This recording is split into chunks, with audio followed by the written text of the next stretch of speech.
Goeiedag ouers en kinders. Ons is nou by die laaste les van die week en hier gaan hulle 'n inligtingsteks skryf. Ek wil graag hê dat julle sal oopmaak op bladsy 122 en 123 sodat ek dit vir jou mooi kan verduidelik.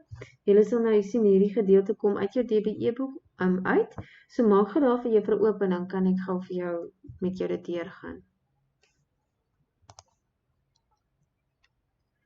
Goed, so op bladsy 122 sal jy sien daar is verskillende blokkies of paragrawe vir jou gegee.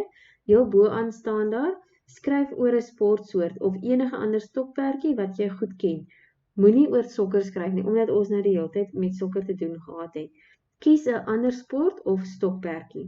Goed, so die eerste punt sê hulle, beplan jou skryfwerk, hou 'n dinkskrim saam met maats en voltooi dan die breinkaart, saam met jy kan saam met jou ouers of saam met 'n broer of suster. Skryf jou eerste weergawe op rolwegpapier neer. Dit kan jy in jou skryfboek doen. OK, kom jy beskryf net iets vir julle by. Jy kan jou skryfboek skryf. En vra 'n maat om dit vir jou te redigeer. Jy kan jou ouers vra of jou ouer broer of suster. En dan skryf jou teks netjies neer in die ruimte op die oorkantse bladsy. So julle gaan nou eers op bladsy 122 dit beplan. So die eerste een sê, wat is jou sport of stokperdjie? Wie is die leiers op hierdie gebied? Wat is die geskiedenis van jou sport of stokperdjie? As jy enigstens daarvan weet, jy kan 'n bietjie opsoek daaroor. Wat is die reëls van jou sport?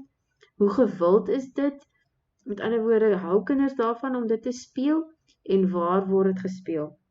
En dan wil ek net laastens hierso noem. As jy nou net aangaan na bladsy 123 sal jy sien, daar gaan jy nou, wat jy beplan het, gaan jy dan op die einde netjies hier inskryf. Onthou, daar is plek vir meer as 3 sinne daar, dis paragrawe wat jy gaan invul. So moenie net een woord of een sin skryf by 'n raampie nie. Skryf volledige sinne en paragrawe. En dan skryf beskrywend deur byvoeglike naamwoorde te gebruik en maak seker jou spelling is korrek deur van 'n woordeboek gebruik te maak as jy nie weet hoe om 'n woord te spel nie. Goed, so ek hoop julle geniet dit ook en dat jy dit sal geniet om van jou stokperdjie of jou gunsteling sport te kan skryf. Ek hoop dit gaan goed met julle almal en dat julle 'n lekker dag verder het.